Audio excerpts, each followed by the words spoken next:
Thoughts, opinions, and general overall shades thrown on High at 9 News are those of the individual speakers and not those of High at 9 News, its audience, or its advertisers. The statements made do not constitute medical, legal, or financial advice, and for advice tailored to your specific situation, please consult with a licensed professional.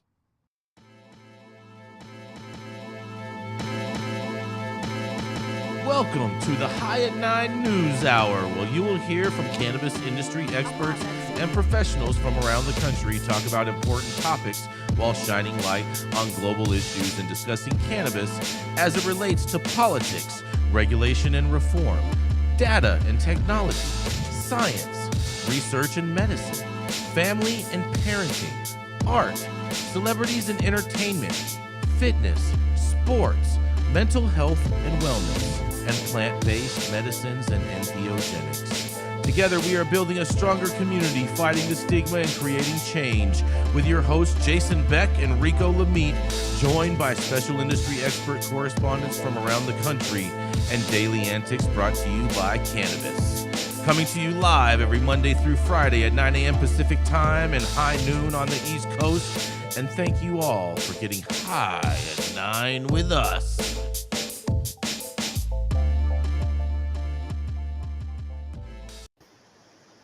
Oh, yeah. Good morning, everybody. It is Monday, June 12th, and today is National Loving Day. It's also World Day Against Child Labor. I don't know why. I think we need to put kids back to work. But nonetheless, it's also National Peanut Butter Cookie Day, because who doesn't love a peanut butter cookie? It's also National Red Rose Day, International, I'm going to murder this, so I'm sorry, Kachakia Day, and it's also International Falafel Day and National Jerky Day. Thank you so much for joining us and getting high at 9 with us. It's also high at noon on the East Coast. And please remember to like, share, and subscribe to us on all social media platforms. Use that fancy little QR code right there in the top-hand corner of your screen to see where we live on the internet. And we're live every Monday through Friday on YouTube and audio only on Clubhouse. And if you are joining us on Clubhouse, you can also participate in the show by raising your hand if you have a brief comment on the story most recently presented. But without further ado, we're going to kick it off with the dope dad himself. That's right. It's Rico Lamitte, the Quasimodo caretaker, the father to little baby Zozo. And oh, yeah, that's right. He's the professional backpedaler. Oh, that's right.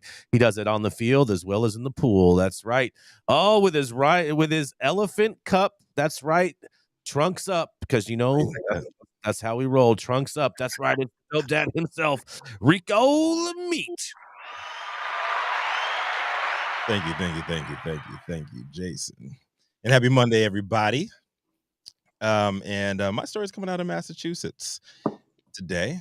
So, in the absence of everything, something or even anything is better than nothing. It's the credo for compromise, essential for peace-based goals. In anticipation of Senate Majority Leader Chuck Schumer's failure to pass any kind of comprehensive cannabis legislation bill in a divided Congress and pro-Republican-led House, effective cannabis advocates have shifted the focus to the big picture and reality-based, achievable, incremental reform this session, much to the delight of Gretchen Gailey. A necessary preventative measure to prevent total loss of momentum for key issues that they've been fighting for years. With a bipartisan banking bill expected to finally receive a Senate committee vote within the next few weeks, major concessions across the board have kept traditional hardliners realistic in their efforts to remain relevant in powerful conversations held in rooms where their physical presence is often overlooked and their thoughts and opinions are rarely prioritized. It's a strategy former Massachusetts cannabis regulator Shailene Titles prepared well for, and why she founded the Parabola Center for Law and Policy, a women of color-run bipartisan think tank of legal professionals and drug policy experts working to protect people, not corporations. This Saturday, Parabola Center hosted a cannabis policy crash course for with two Massachusetts Democratic senators, Elizabeth Warren and Ed Markey, headlining, and both presented pre-recorded videos to attendees. Both thanked the activists for holding the line for small and minority operators before pledging to promote legislation in alignment with Parabola's messaging. Warren's statement added more color to the previous pro-cannabis comments that she has made on the campaign trail, calling for communities most harmed by the war on drugs to be first to benefit from federal legalization instead of allowing early domination by big alcohol, tobacco, and retail giants. Here's a quote from that. If the market is left to its own devices, the industry is going to head in that direction. We're already seeing some of those companies like Amazon lobbying for cannabis legalization, and I'm deeply skeptical that Amazon's lobbying is anything more than a self-interested move to monopolize yet another market, potentially blocking Black and Latino entrepreneurs from an emerging industry. Now's the time to get creative and think big about how we can ensure fairness and competition in the cannabis industry. And I'm so proud to be in this fight with all of y'all. Right now, we have the rare opportunity to shape how a new industry develops from the ground up. And that means we have the chance to avoid repeating the same old story of corporations crowding out small businesses and dominating markets. Marky's video dove into the current state of industry and failed efforts to regulate on state levels. Here's what he said. We all know all too well that the war on drugs was a failure. And same communities disproportionately criminalized under prohibition that stood up and fought for a different future. It is because of their leadership that we are seeing a significant change to cannabis law all across the United States. He then noted President Biden's mass pardon last year and efforts in Massachusetts to ensure its legal market put equity first as the fruits of their labor. Our work is just beginning. A patchwork of local and state laws creates confusion and barriers that big business exploits to make big bucks at the expense of communities already decimated by the war on drugs. Congress must realize cannabis and prioritize equity. In developing cannabis policy, Congress must give a voice to the communities harmed by the war on drugs, nothing about them without them. We're in a new era of federal cannabis policy, but that doesn't erase the harmful effects of decades of criminalization. I'm ready to work together and create a new system. So, also in attendance at the event was the federal cannabis policy crash course, name of the event, where regulators from Massachusetts, New York, Washington D.C., and reps from major advocacy groups, Drug Policy Alliance, Marijuana Justice, Doctors for Cannabis Regulation, Cannabis Regulators of Color Coalition, and Students for Sensible Drug Policy. Ahead of programming, Parabola released an anti-monopoly toolkit highlighting state and federal policy priorities to prevent corporate consolidation that could threaten small cannabis businesses in the industry. Title's team has been on a steady roll of influence since first making a major splash back in 2021 when they proposed changes to a House-passed federal law legalization bill seeking to ensure equitable market empowerment for communities most impacted by the war on drugs. Last November, it was Parabola leading national conversations of awareness about big tobacco and big alcohol's growing influence in shaping federal cannabis reform in Washington, encouraging lawmakers to rethink the idea of a federal model mirroring theirs.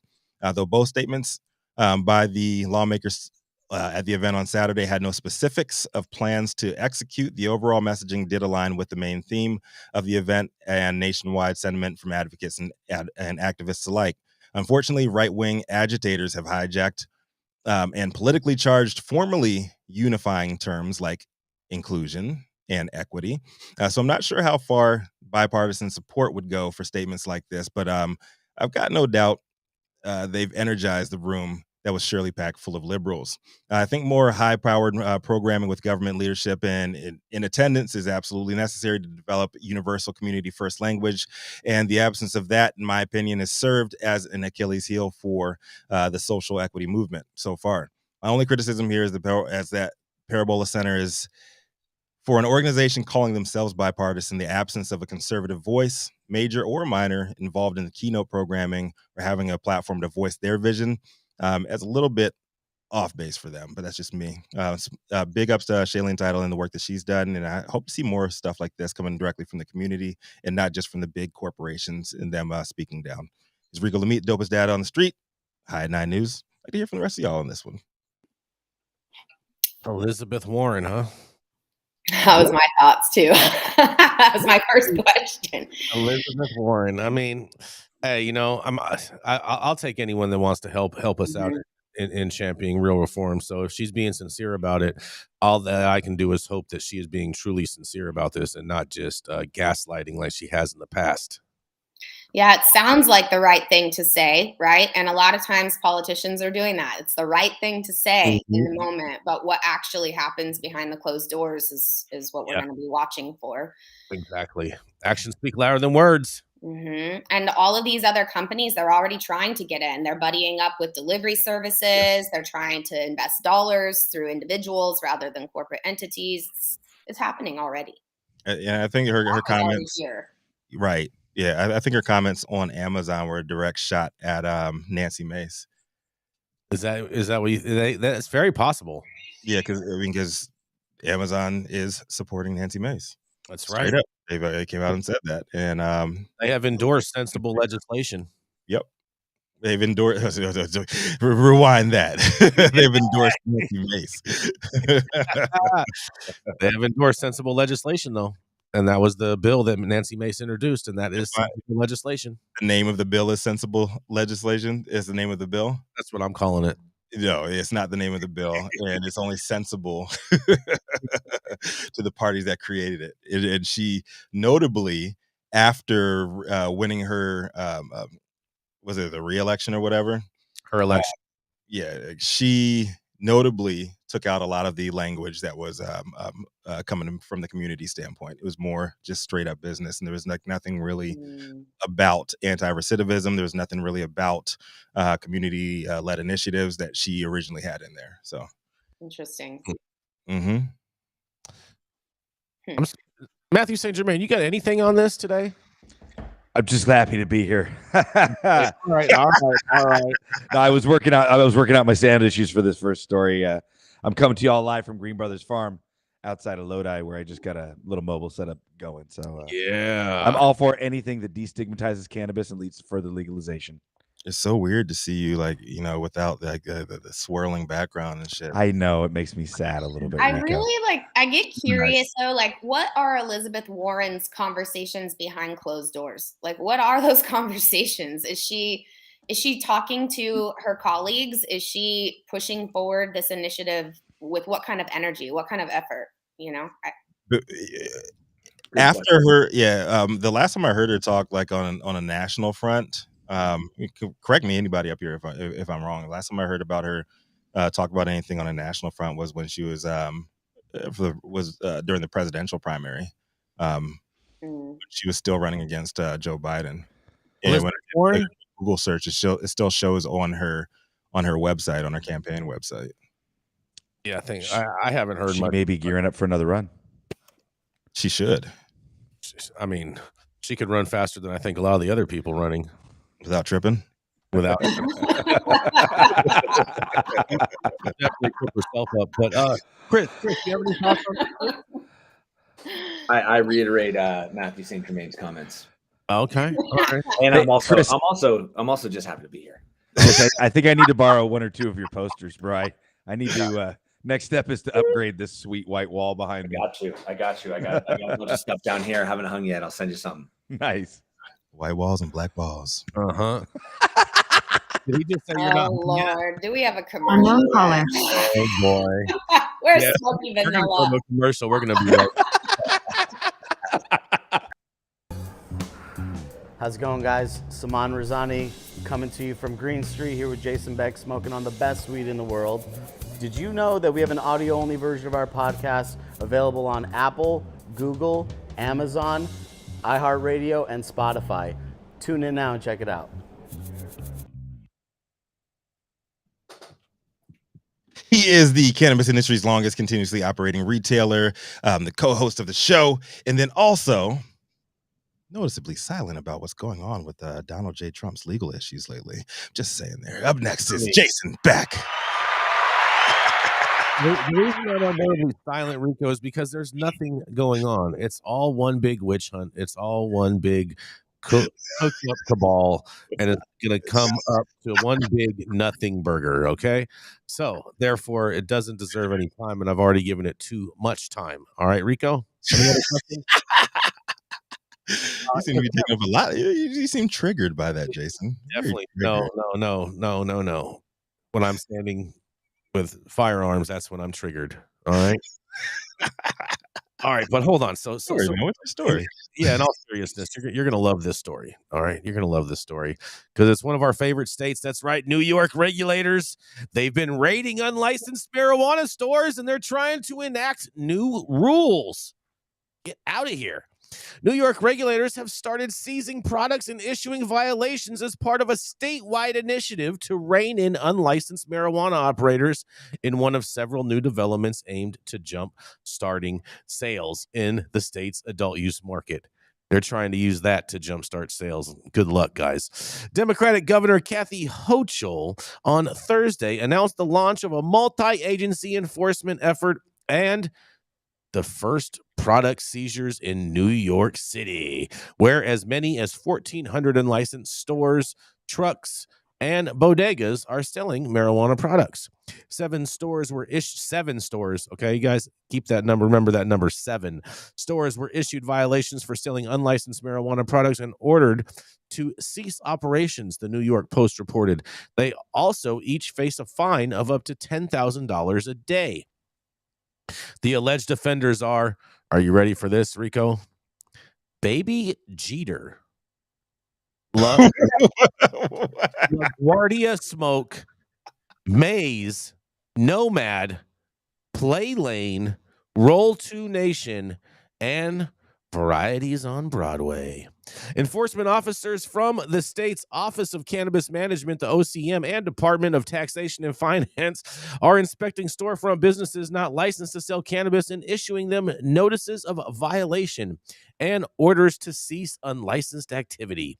Lawmakers enacted the new measures in May as part of legislation that makes it a crime to sell marijuana products without a license. The new law also allows the OCM to impose fines of up to $20,000 a day. And it permits the Tax and Finance Department to issue civil penalties to businesses that don't pay applicable marijuana taxes and creates a new tax fraud crime for businesses that don't collect or remit required marijuana taxes or sell untaxed cannabis. In a quote, these enforcement actions are critical steps to protect and help those individuals who were promised a shot to start a legal business and be successful, Hochul said in a statement. The enforcement developments came a day after the OCM announced that retail stores will be open this month in Farmingdale and Syracuse. The scheduled openings are the first in the central New York region and on Long Island, where the vast majority of towns and cities have opted out of retail. Only 13 retailers have been licensed since December 29th launch of adult use cannabis sales in New York, widely missing market expectations touted by the governor and regulators leading up to the adult use sales. State officials this week also outlined several changes to the conditional adult use retail dispensary, aka the CURD program, which was established to enable applicants with low-level marijuana offenses and or their family members to enter the legal industry. Changes include 1, the Dormitory Authority of New York, basically DASNY, identifying new locations with low rent and renovation costs for CURD licenses under the original plan, a $200 million social equity fund managed. Though DASNY was supposed to fund startup costs, find rental properties for entrepreneurs, and establish turnkey dispensaries. 2, DASNY capping build-out expenses at $1.3 million in New York City and around $1.1 million in upstate. 3, a CURD licensee that secures its own location can apply for up to $100,000 low-interest loan from DASNY with an anticipated 5% interest rate to cover build-out costs. The fund will provide a reimbursement loan to cover up to $100,000 in capital costs after the retailer has a permitted license and a financial build-out opens, they say. And finally, number 4, a new search tool for licensees designed to determine whether proposed locations meet the OCM barrier restrictions near schools, churches, and other dispensaries. The changes follow news that regulators and lawmakers are paving a path for multi-state operators to enter the adult use market by year's end, two years before originally planned, in an effort to stabilize the shaky rollout of New York's adult use marijuana program and energize a supply chain that currently offers limited business opportunities. The OCM also announced that stage 1 cannabis in Rensselaer and Half Island flavors in the Bronx will launch delivery services in June, they say. Well. What do you think? I mean, isn't this just going against all of the social equity provisions that they had in place by going in and raiding these businesses and taking their product? I don't know. I'll let you judge. This is Jason Beck reporting for the High at 9 News. What do y'all think about this? So many layers here. So many layers. My initial instinct is, if they're trying to roll out the legal system, and no matter how long it's taking, the constituents of that municipality need to follow in suit. And as much as I wish that we could have a free market and everybody could just sell this plant, the fact is that we can't. And I don't know, it's a tough situation. I believe in access, but at the same time, I want safe access. So, I mean, I think the Hochul's stance on this and their action, they got 7 people, right? They got 7 of the report. What they say, like 1,500? Is it 3,500? They're saying, but there's also been reports that are like, hey, we can't even quantify that number. That number is totally unrealistic. Yeah, it is definitely unrealistic. There's no way. This is enforcement about nothing. My favorite thing to come out of New York is I mean, yes. Oh, no much. soup for you. all about nothing. It's just doing stuff to say you're doing stuff, and it's not. I don't know, man. Chris Eggers has no teeth. Chris Eggers, what was that? Was that the Jerry Seinfeld starter pack? Hell yeah. Not only was it the Jerry Seinfeld starter pack, it's got the rye bread. It's got Little Jerry. Little Jerry. Okay. I think we all know, or maybe a Puerto Rican flag. The jumpy shoes, right? Yep. Yes, it is absolutely New Balances. All things iconic Seinfeld. The best show to ever hit TV. The ass man. Well, hold on a second, Chris. You think that Seinfeld was better than Curb Your Enthusiasm? I don't think, Jason, I know. You're wrong about that. Wow. You know what? If I'm wrong about that, there's worse things to be wrong about. Those are 2 great shows, but Seinfeld, man, I mean, Red Vines in front of a TV screen when the new Seinfeld was coming out, there was nothing better. I just don't get how a show about Larry David could be better than a show that is Larry David. You put it that way, you really limit my arguments, Jason. I'm really good at this. I'm pretty good at this, Chris. Yeah. You should have pulled me over sometime. Oh, I should have. No soup for you. Yeah, exactly. But back to New York. I mean, let's get back to this story. I was gonna say this whole thing is like the whole weed game, man. It's like one of those foam mattresses you get from Costco. Mm-hmm. It's out of the box, and there's no way we're fitting this thing back into the box. And I think we're seeing the same thing, a similar thing in California, where like every big distro is failing. Most of the larger businesses are failing.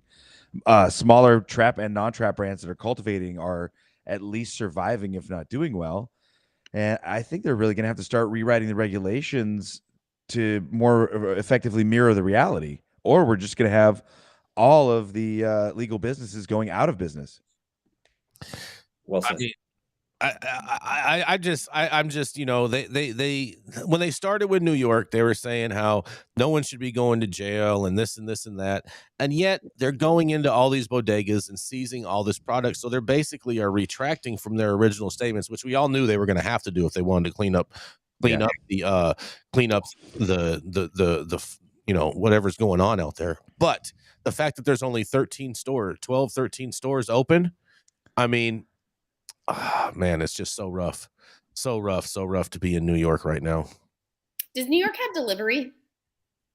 Well, they just that article referenced the fact that there was a delivery that was compliant, yes, regulated delivery. Sorry, I should have been more clear. Yeah, well, this, New York's had delivery since the 90s at least, man. Is there a delivery license? Well, regulations are still draft, though, right? Well, hold on, you guys. The last sentence in this article says the OCM also announced that Stage 1 cannabis in Rensselaer, wherever that is, and Half Island Flavors in the Bronx will launch delivery services in June. So there'll be 2 delivery services as of June, but it's already June. So when are those supposed to open? Yeah, good question. Okay, interesting. Well, you don't need a lot of storefronts if you've got delivery. That's all I'm saying. Yeah, that's very, very true. Pathway for ease to get in there. Oh God! Shush, Rico. Say no words like that. I'm just saying, you know, like the way things are going out there, man. Like you can have a couple of deliveries open up, and it's not going to be long before they're complaining about Kathy Hochul opening up the doors for big business yet again, which we know that they're going to do. All right. New York. We called it from the beginning. Did we not call that shit from the beginning? It's going to be a shit show. They're going to try to do a bunch of stuff, and I'm all for the way that they attempted to do, put social equity first, but without that actual infrastructure there. Like we called that shit from the beginning. We're like, it's going to be a shit show. They're going to try to ram a bunch of stuff through, and they're going to get pushed back from both sides, and they caved very early. What we've seen over the last almost a year from New York is the last 7 years of California expedited. And thank you to Spado out there. He says that Rensselaer is in Albany. So, all right. Good geographicalness going on over there. Thank you guys for all that information. We're gonna keep it moving. Coming up next, that's right. It's the founder of CC Security Solutions. He's the cop or former cop that turned his badge into a notepad and loves to smoke blunts of some weed. When he's with me, he gets to smoke the best weed in the world. But when he's not and he's up there in Truckee, who knows what he's smoking on. But nonetheless, that's right. It's the founder of CCC Security Solutions and the person that'll keep your weed safe when the criminals come to try to get it. That's right. It's Christopher Eggers. Jason, Beck, hello, everybody. Good morning. Happy Monday. Happy Monday. I hope everybody had a phenomenal weekend. My story today comes out of Oregon. Headline reads, Oregon to crack down on illegal cannabis growers by holding landowners responsible. Oregon has long been known for the mecca, according to this article, for high-quality cannabis, but the reputation has come with a downside. Illegal growers who offer huge amounts of cash to lease or buy land and then leave behind pollution, garbage, and drained water table. Now, a bill is passed by the Oregon legislature seeks to tackle this by making the landowners themselves responsible for the aftermath. The bill also prohibits the use of rivers and underground water at illegal sites, as well as criminalizing seizing the identity papers of migrant workers who tend to plant or threaten to report them for deportation. Under the bill, local governments are authorized to file a claim or lien against the property used for illicit cannabis if the owner doesn't pay for the cleanup. So House Speaker Dan Rayfield, he signed the new legislation Wednesday after it passed both chamber over the objections of some Republicans. Democratic Governor Tina Kotek is expected to sign it later this week. But Senator Jeff Golden of Ashland said that property owners should know something is amiss when they are, quote, approached at the beginning of the growing season with requests to lease their property for tens, sometimes hundreds of thousands of dollars in a single year, end quote. Witnesses described backpacks full of thousands of dollars in cash being handed over to landowners and getting numerous offers to buy. Jackson County Sheriff Nathan Stickler told lawmakers that after police raid illegal cannabis farms, neither landowners nor the suspect make efforts to clean up or remove the cheaply built greenhouses he calls hoop houses and other debris, including plastics and chemicals. Quote, frankly, it's an eyesore for our community with no means to deal with it, he said. Due to persistent police raids, which netted over 100 tons of illegal cannabis across the state this year, the grow sites have become smaller and more dispersed. For example, on Thursday, Josephine County Sheriff's deputies and other officers raided a property in Cave Junction and destroyed about 2,000 cannabis plants and 100 pounds of processed cannabis. Landowners who have been intimidated and suffering from environmental damages from illegal growers are still applauding the bill. So there seems to be some support for this bill. Obviously, there's going to be some pushback for this bill. Very interesting that they're going after landowners. We've seen municipalities do this in various forms, going after property owners. I believe a while back we reported on, this happening in Los Angeles, people going after the property owners. Seems like a bit of a cat and mouse game, but thought I'd share this story. Thank you for allowing me to contribute on this beautiful Monday morning. My name is Chris Eggers, and I'm reporting for the High at 9 News Hour. I mean, Chris, you used to be law enforcement. Correct. According to your intro, yes. What do you think would be an adequate response for them to be able to clean up their mess in Oregon? I mean, that's a tough one. I think that's a multifaceted answer. I don't think it necessarily falls on law enforcement alone. I certainly don't think that it falls solely on enforcement. This is one way to approach it, I guess.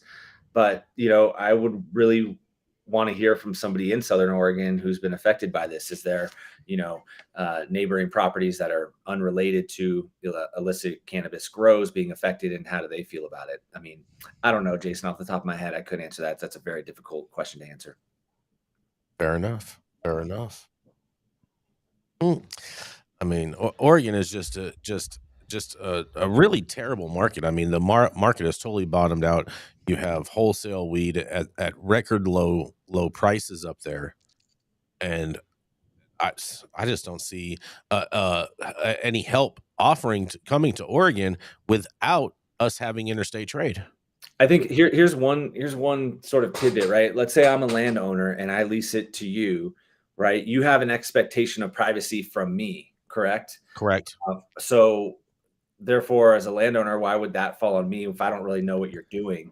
And how am I expected to be sort of keep tabs on you? I think it's just, you're going after somebody who is going to be forced to pay a bill. Yeah, but this is how they killed every good party with the Rave Act. Same. If you were a landlord and you were renting your place for like a warehouse to whoever, and they threw a party, anybody got caught with any kind of psychedelic there, then the landlord was open for both charges, but also to have their property seized. So this has been happening since the 90s in the Rave Act. Right. It's something that's been tried before that happens, but how, I think in part some municipalities do this because they know the property owner is the only person within that sort of food chain that's going to potentially pay. Well, yeah, it's the only person that they have and has power and influence in the situation. Yeah. Mm-hmm. Yeah, it's the only person that has any financial interest that they can actually attach fines and actually get their money. Yep. Mm-hmm. And then obviously it's the landlord's responsibility to get rid of the tenant or make the tenant pay.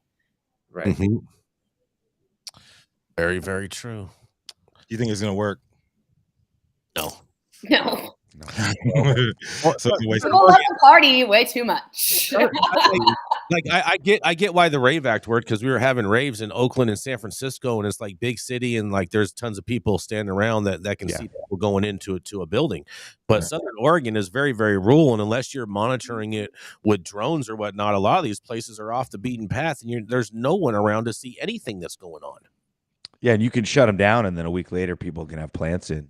Exactly. And then what are you going to do? Visit every property every 3 days to make sure there's no plants going in? Exactly. Yeah. Really, it keeps looking at the same thing. We need to deschedule and or legalize, and we need to just really allow free movement. The other problem that Oregon and Oklahoma and Mississippi, a lot of these states have, is they get these guys who come in with spreadsheets and they write out a spreadsheet. The equal sign at the bottom of the spreadsheet is we're going to make $1 billion. But what they forget is the reason that there's so much money in weed in California is there's millions upon millions, 45 million people or whatever in California. Mm-hmm. How many people total live in Mississippi? How many people total live in Oregon that even smoke weed? It's a tiny fraction. It can't really support a large scale business. That's true. But that's also too why cannabis prices are up in those markets. Yeah. And with 4.2 million people. That's not even that's less than San Francisco. San Francisco, I think, is 9 million, 10 million. Oh man. That proof is in the numbers right there, Matthew. We're gonna go to a commercial. We're gonna be right back. Keeping up to date on the evolving policies of relevant state, local, and federal governments is key to success. When the future of your business is at stake, you need representation as dedicated as you are. With a maze of laws and regulations surrounding cannabis, hemp, and psychedelics, knowing where to begin can be a challenge. Good thing the law offices of Omar Figueroa features a skilled, highly focused team ready to guide you through it all. They're accepting new clients in California and New York. So make sure you check them out at info@omarfigueroa.com.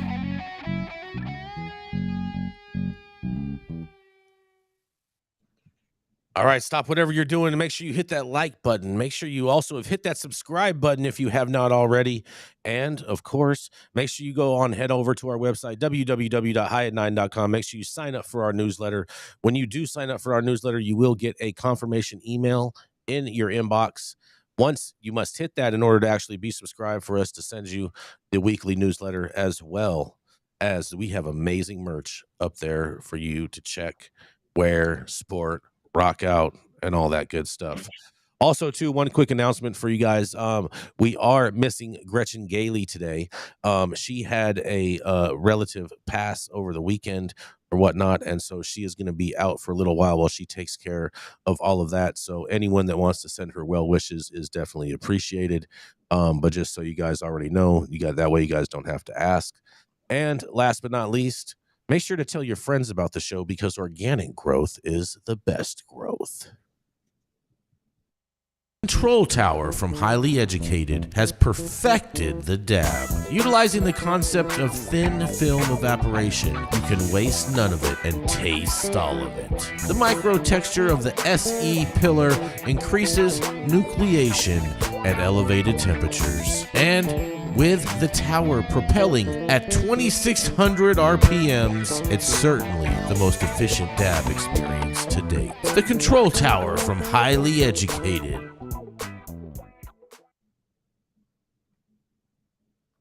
This pot product extraordinaire and serial cannapreneur is known for blazing trails and doobies alike. She tackles head honcho duties for the Women's Canna Awards and is an Emerald Cup Edibles judge. The woman known in certain industry circles as Carmen Sacramento is coming up next. Y'all know who it is. Manndie Tingler.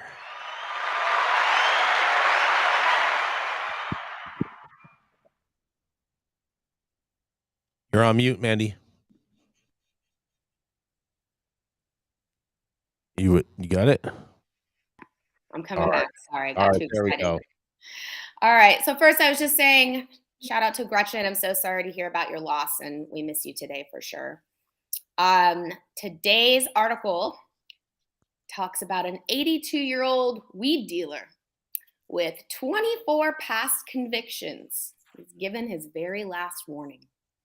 An 82-year-old weed dealer has been given his very last warning from a judge, per a report in the Associated Press. The man in question, who has not been named in reports, has avoided serving time behind bars in Germany after being convicted in connection with dealing weed. As highlighted in the report, the retired sailor had already amassed 24 prior convictions. In fact, as noted in a separate report from Germany's DW News, prosecutors had pointed to this record when pushing for a sentence of 34 months. The judge in the case, however, took a more understanding approach when considering the full context of the allegations against the man. According to the reports, the 82-year-old had turned to selling weed for survival.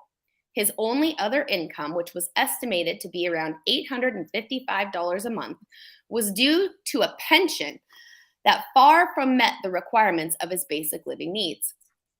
Furthermore, the man is said to have been dealing with undisclosed health-related concerns, all of which contributed to his need to supplement his income. Still, the judge, despite showing understanding for the man's current situation, made it clear that this would serve as, quote, the very last warning for the 82-year-old. Of course, it should go without saying that no one should be met with criminal proceedings in connection with weed. Here in the States, frustratingly, there's still a grave discrepancy on a state-by-state basis in terms of how the law responds to such cases. Now, you guys, this case is taking place in Germany, and this judge gets me really enthusiastic about his policy here. What do you guys think? This is Manndie reporting for High at 9. Wow. This guy, 82, super trapper, has a number, what is it, 24 past convictions. And this judge has given him his very last warning. This your final warning.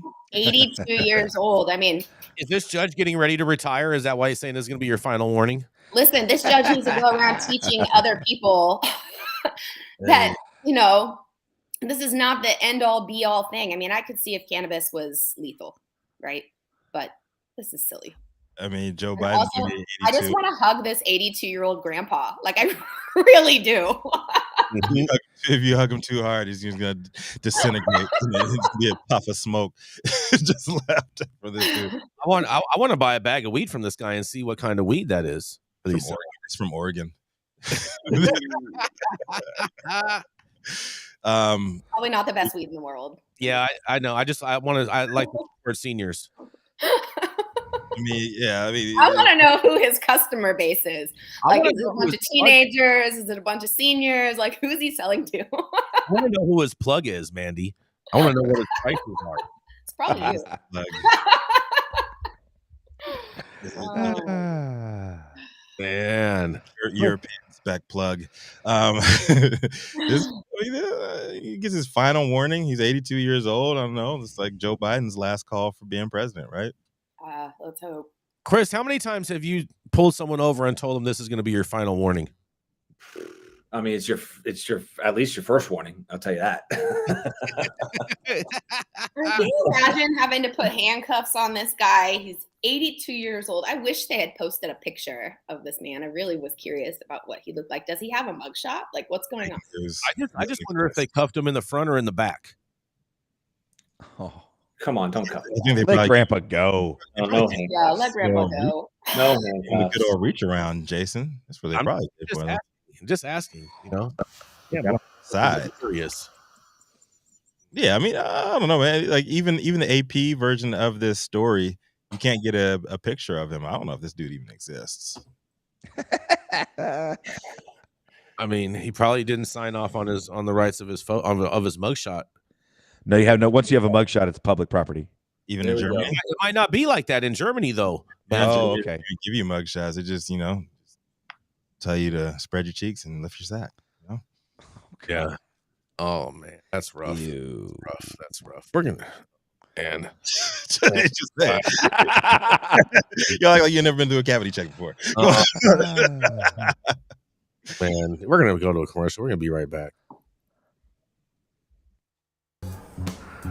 How's it going, guys? Saman Razani coming to you from Green Street here with Jason Beck, smoking on the best weed in the world. Did you know that we have an audio-only version of our podcast available on Apple, Google, Amazon, iHeartRadio, and Spotify? Tune in now and check it out. Coming up next, that's right, it's the immortal Count himself, the man of 1,000 lives. That's right, Mathieu St. Germain.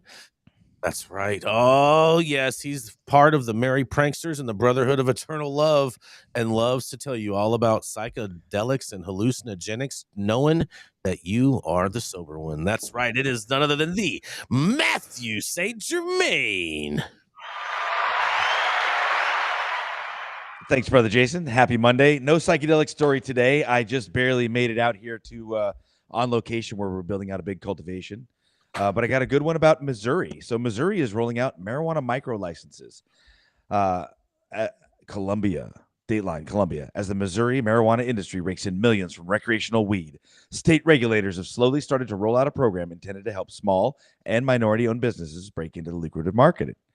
After voters approved an amendment to legalize adult use last year, only well-established marijuana businesses have been able to cash in, while small companies have been mostly left in limbo. A smaller micro-license program overseen by the Missouri Department of Health and Senior Services is supposed to be geared towards minority groups, lower-income individuals, and those who have previously been arrested for nonviolent marijuana offenses. One of the requirements to apply was intended to give marijuana license owners who live in areas that have faced high rates of criminalization, which are predominantly Black or other marginalized community-owned. That's a weird sentence. It kind of stops. But the program rollout has faced intense criticism from groups such as the Missouri NAACP on the grounds that some of the zip codes listed for areas with high rates of incarceration are heavily skewed away from the state's two most diverse cities in Kansas City and St. Louis and towards more rural parts of the state.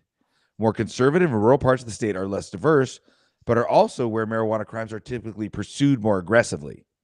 It seems like this is actually excluding the very people that it was supposed to help due to the way the law is written. Nimrod Chappell, the president of the Missouri State Conference of the NAACP, told the Missouri Star.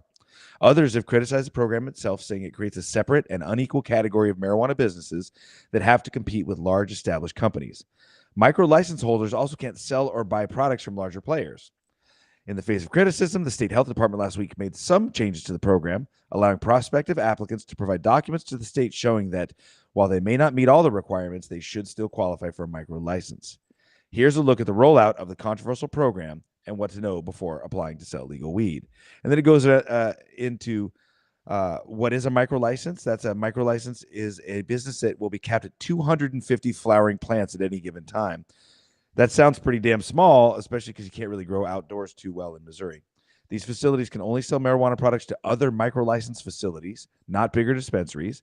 And dispensaries with micro-licenses can only acquire marijuana products from other micro-business facilities, not from larger players.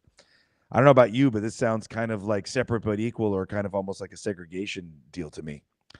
The health department said that applications will start rolling out from July 27th to August 10th. There's a $1,500 fee. And I really think that this is going to be up for a lot of lawsuits. Now, they say who can apply? Anyone making less or having a net worth of less than $250,000. Also, if you live in a census tract area where at least 30% of the community lives below the poverty line, or if you live in an area where the unemployment rate is 50% higher than the state's average. Lastly, folks with nonviolent cannabis felonies can also apply and get preferred status. Now, this they have a quote from a gentleman, Andrew McDowell, who's planning to apply for a micro license. He's been scouring the state's health department website to research the new program and prepare for the application. McDowell owns Funky Skunk, a black-owned smoke shop in Raytown, and he said he's been trying not to focus too much on criticism or of the program or the rules. He knows that even if he qualifies for the program, there's still a good chance he may not get a license. And he says you can have all the boxes checked and be the best possible option for the state to select, and you still might not get it because it's a random selection. It's just about making sure that we put our best foot forward with the application and make sure it's timely and complete. I really just don't like the way this entire story smells, and I'd really like to know what my fellow correspondents and hosts would have to say about this. This is Mathieu St. Germain in Lockford, California at the new Green Brothers Farm for the High at 9 News. Take it away, folks. I mean, man. Yeah. Go for it, Rico. Go for it. You say, yeah, it's capitalism. It's institutional racism, dude. Well, yeah, it doesn't even sound like capitalism. No, it doesn't. Or not. It's at least non-free market capitalism, because they're literally making an entire separate track. But, you know, the one thing I could say is the joke might be on them, because you're probably going to find a lot better weed and a lot better vibe with these micro licenses. And so that you might even actually be creating kind of like a preferred go-to for folks in the area. Yeah, they may have higher quality products because of their lower flowering counts. On top of supply and demand, they may be able to get higher prices for their product there and create a big hype around it. You know, similar to like what Cookies does. Word. That's what I'm thinking as well. Did I hear you correctly when you said that there is only outdoor? No, I said they said 250 plants, and I said that's a very small count for indoor, because it's really difficult to grow outdoor weed in Missouri, just because you're talking about 70+% humidity year round. Yeah, we're gonna have like 2 flowering bays. Well, that's what I'm saying. Like, did I hear you correctly? You said there's only like outdoor, like available. They're gonna try to recreate the Midwest. They're gonna try to recreate an outdoor indoor. They're gonna have 10-foot tall plants. Inception. Call it man. I guess none of those grows will be double stacked, huh, Matthew? Yeah, no, they will not be double nor triple stacked, bro. It's really weird that they would have such a small plant count. That's the part I don't really understand, but it just goes to show, you know, it highlights this issue we constantly have with folks who are in the governmental bodies really having no clue really about plant counts, about plant sizes or grow modalities. Yeah, I think they're trying to make these licenses destined to fail by having those such low plant numbers, and at the same time too, I'm a little disappointed that they're not allowing these retailers to also have the ability to sell products from other licensed retailers. It's only if you're from a micro license also, which means you have a lower amount of products, so then therefore everything is going to naturally be higher. Yeah, 100. And they just preclude, like, if there is something that gets statewide, name, there's somebody's putting their name on everything on the billboards. If there's a big statewide brand, you as that micro business have no ability to sell that product, which might be a leader for, competing dispensaries around you. Not to mention, they're not going to have any weed that they're going to be able to sell on the trap either to help build their brand. Right. Now, this seems like the most unfair equity or micro business program I've seen so far. I would agree with that. We have an incinerary up from the Clubhouse audience who happens to be in Missouri. Are you with us, or are you just there, incinerary? Yeah, buddy, I'm here, Jason. Thank you for having me up. All right. So I was at the Mocana Trade event where they actually had a panel discussing the micro licenses, and then I know Andrew personally, and I've been to the Funky Skunk a few times, his little consumption lounge. But yeah, there's definitely people being upset on how it's been set out, the number as well as who's going to actually receive those. The first time they ran out the licenses here, they found out that they actually, the money is who actually got the licenses the first time. They had, identical applicants, but one was a booster contributor and one was not, and one got approved and the other did not. So that's why they're calling it random, but it is definitely not random. Yeah. The last thing I would say is you talking about the quality of the flower. A lot of these applicants are coming from the illicit market and are known in the area for having high quality flower. So a lot of them are very excited to be able to be out front and be able to now market their brand, and people will pay more for some of these micro licenses just because of the street credibility they already have in the Missouri market. I'll go down and listen, but thanks for having me up, guys. Oh, thank you so much. A quick question. What do you think these eighths are going to top out at on the market, incinerary?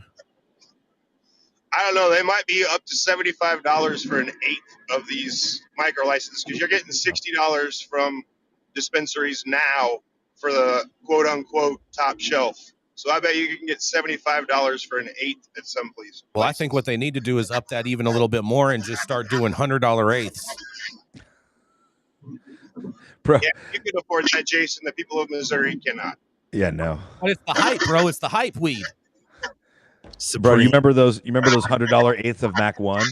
Bro, I used to sell so many $100 eighths. It's not even funny. Dude, I was at a dispensary last week and I saw an eighth for $125, and I asked the bud tender, and I'd never even heard of the brand before either.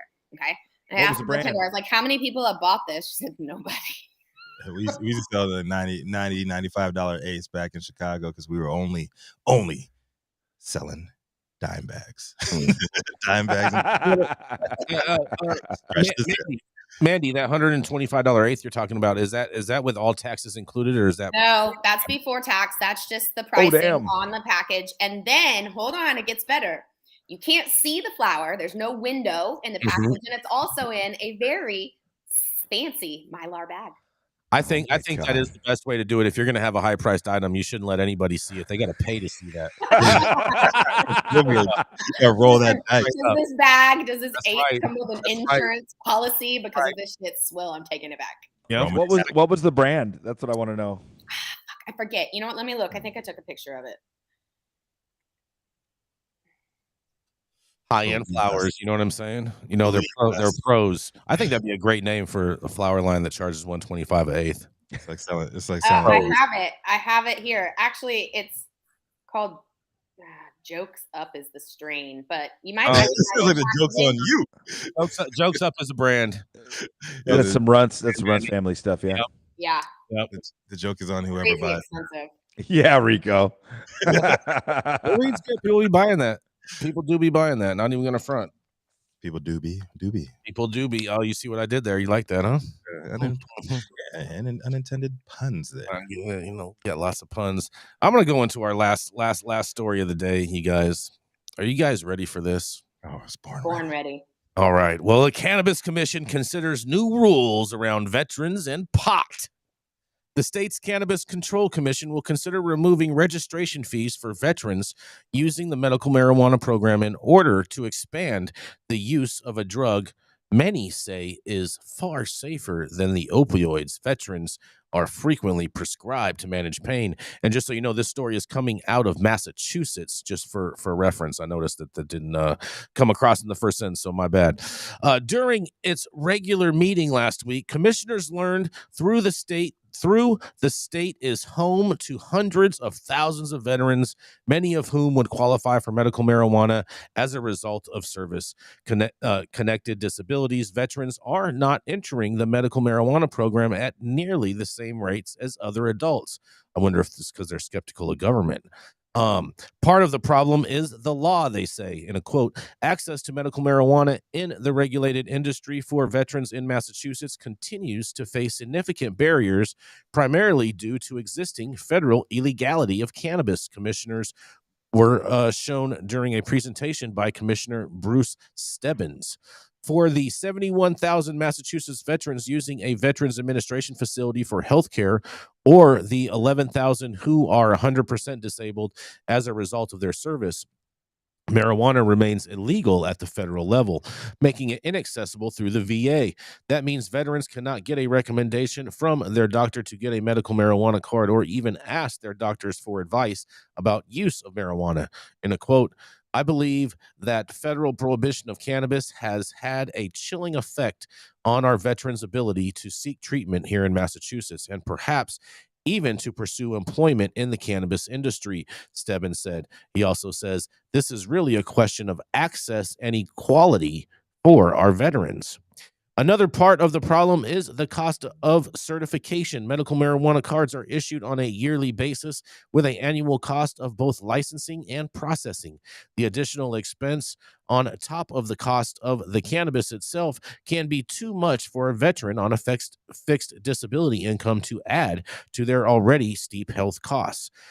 Commissioners indicated as a possible statement of policy that they would support expanding the definition of qualifying patient to include veterans using the VA for healthcare who can furnish documentation demonstrating the federal department has diagnosed the veteran with a condition which would normally qualify them for the program. The commission could also support changing their list of qualifying debilitating conditions to include PTSD or post-traumatic stress disorder and opioid addiction. Too many veterans commissioners learned are basically turning to more dangerous or addictive drugs because they simply have no alternative. In a quote, veterans are more susceptible to opioid addiction as they are more likely to suffer from chronic pain. In addition, many veterans suffer from mental health problems like post-traumatic stress disorder, making them more likely to abuse drugs and alcohol in an attempt to self-medicate, Commissioner Kimberly Roy said. Mortality rates from drug overdoses among the veteran population have increased by more than 50% in the last decade, Roy told her colleagues, but it's a problem that the commission is in a unique position to help solve, she said. In a quote, addressing drug overdose in the veteran population requires accessible and non-judgmental, low threshold, wraparound, and holistic solutions that recognize the complex etiology of overdose risk for veterans, she said. While marijuana is legal for adult use in Massachusetts, with or without a medical recommendation, it remains a Schedule I controlled substance under federal law alongside drugs like heroin and LSD. According to the Drug Enforcement Agency, Schedule I drugs are defined as drugs with no currently accepted medical use and a high potential for abuse. Well, I think that's a great start, what they could do for these veterans, but we'll see how long it takes for them to actually do that. What do you guys think about this?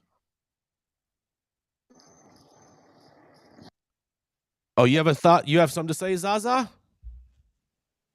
Yeah, she's a veteran too. Yeah. Yes, I do. This is the same thing that's happening to all veterans. This is the same thing I complain about myself as a veteran.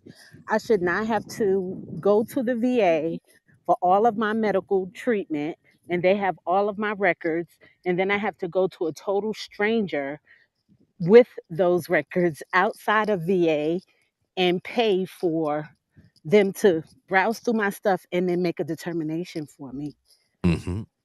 to give a recommendation. I agree. I think they should just allow veterans to be able to self-certify. You just show your proof of service, boom, and you're considered a patient. That would be nice. That'll never happen. But they don't do that, and we pay the same fees that everyone else pays.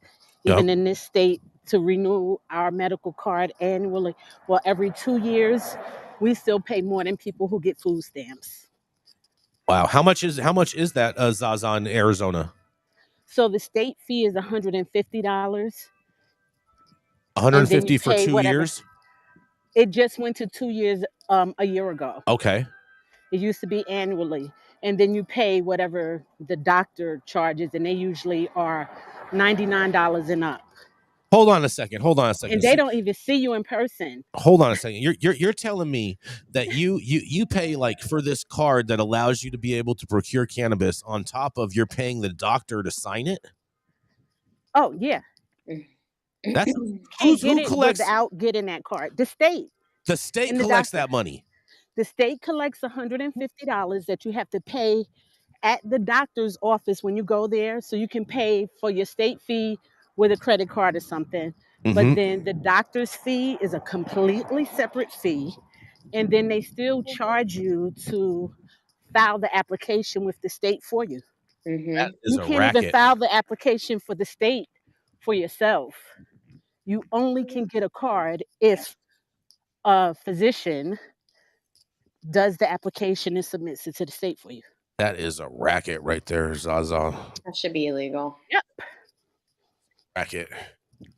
And they don't even see you in person. This is for a Zoom a recertification. Mm-hmm. I agree. This is an outrage. People should be really, really mad about this. Yeah. Yeah. But they don't seem to care. Mm-hmm. I don't care. You should just put it on your insurance, man. Just make this shit, the whole thing is open for insurance. And if you got insurance, you should be able to have no fees when it comes to weed. Pay a copay. Then you can get your $120 eighths for $20. Oh boy. Yeah, that ain't happening anytime soon. If that happens, I'm moving my price to eighths up to $250. I mean, just think about it though. If all eights sold at $120, like we wouldn't have to sell as much. Yep, that's what I said. Yeah, if the insurance paid for it, I'd be up at $250 an eighth.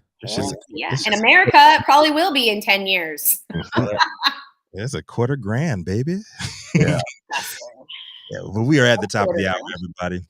Thank you all for joining us for yet another episode of High at 9 News. You can always catch us weekdays, 9 a.m. Pacific and high noon on the East Coast. Big shout out to the super fans showing love, getting their comments projected live on the big screen. Also to the live audience members and the online supporters, catching us across all media platforms, tuning in and giving us feedback every day.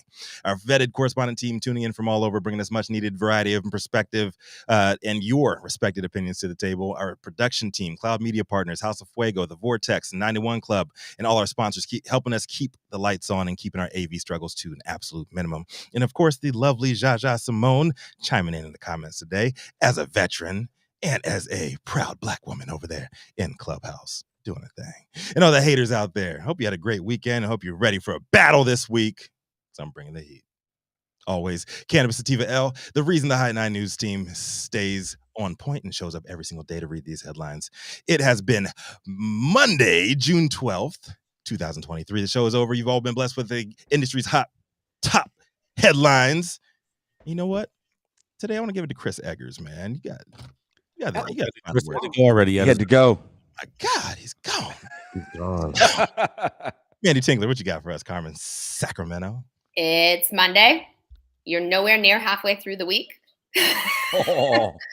Pour yourself another cup of coffee, smoke a joint, and make it a good one. Bye, everybody. Positive.